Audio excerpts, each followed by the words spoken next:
আসসালামু আলাইকুম। আপনারা সবাই কেমন আছেন? আমি আল্লাহর রহমতে ভালো আছি। প্যাকেটটাকে কেটে নিচ্ছি। এখানে 1 কেজি পরিমাণ বাসমতি চাল আছে, আমি সবগুলো দিয়ে দিচ্ছি।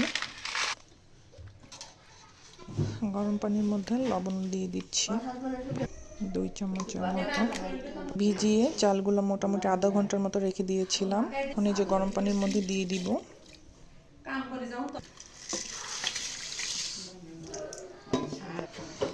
এখন দিয়ে দিচ্ছি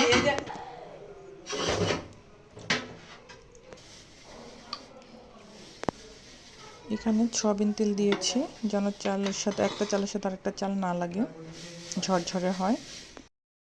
একটা পাত্রে তেল গরম করে এখন দিয়ে দিচ্ছি গাজর কুচি। এটা আমি মোটামুটি 2-3 মিনিটের মতো ভেজে নিব। এখন দিয়ে দিচ্ছি পেঁয়াজ ফুল, এটাকে এখন আমি ভেজে নিব। সব কিছুর সাথে কিন্তু আমি হালকা লবণ মিক্সড করে নিব। পেঁয়াজ পাতা ভেজে নেওয়া হয়ে গিয়েছে। এখন দিয়ে দিব ক্যাপসিকাম, সামান্য পরিমাণ লবণ। আমি কিন্তু সবজিগুলো ধাপে ধাপে সিদ্ধ করে নিচ্ছি। এখন দিয়ে দিচ্ছি মটরশুঁটি। আমি ধাপে ধাপে সিদ্ধ করতেছি, কারণ কোনো সবজি শক্ত, কোনো সবজি নরম। ধাপে ধাপে সিদ্ধ করলে কিন্তু ভালো হয়।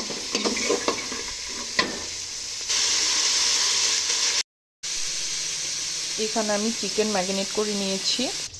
মটরশুঁটি ভাজাই হয়ে গিয়েছে। এখন দিচ্ছি আমি ফুলকপি, দিয়ে দিচ্ছি 1 চিমটি গোলমরিচের গুঁড়ি। এখন আমি এগুলো উঠিয়ে নিব। এখন দিয়ে দিচ্ছি পাতাকপি, দিয়ে দিচ্ছি লবণ খুব অল্প পরিমাণ, একটু ঢেকে দিব। পাতাকপি হয়ে গিয়ে এখন আমি উঠিয়ে নিব। এই যে আমি এখানে 2টা ডিম দিয়েছি, দিয়ে দিচ্ছি লবণ, দিয়ে দিচ্ছি একটু গোলমরিচ। ডিমগুলো একটু জুসি জুসি করে ভেজে নিব, নরম নরম করে। এই যে ডিমগুলো ভেজে নিয়েছি। দিয়ে দিয়েছি রসুন কুচি। এখন দেবো পেঁয়াজ কুচি। এখন দিয়ে দিচ্ছি চিকেন।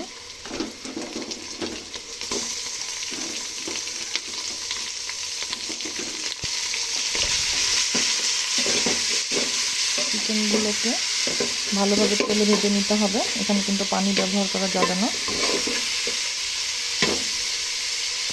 দিয়ে দিবি একটু লবণ, দিয়ে দিচ্ছি সয়া সস, দিয়ে দিচ্ছি গোলমরিচ। সয়া সসটা দেওয়ার পরে কিন্তু মাংসের কালারটা পরিবর্তন হয়ে গিয়েছে। চিকেনগুলো দিয়ে দিলাম। এখন দিয়ে দিচ্ছি ফুলকপি, তারপর দিয়ে দিচ্ছি পাতাকপি, দিয়ে দিচ্ছি মটরশুঁটি। একে একে করে সব দিয়ে দিচ্ছি। গাজর, পেঁয়াজ ফুল, ক্যাপসিকাম দিয়ে দিলাম, তারপর দিয়ে দিলাম ডিম। সব একত্রে এখন মিক্সড করে চালগুলো দিয়ে দিব।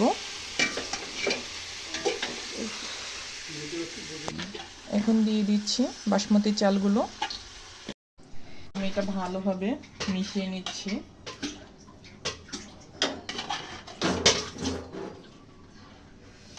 একদম পারফেক্ট ফ্রাইড রাইস, দেখেন কতটা সুন্দর হয়েছে।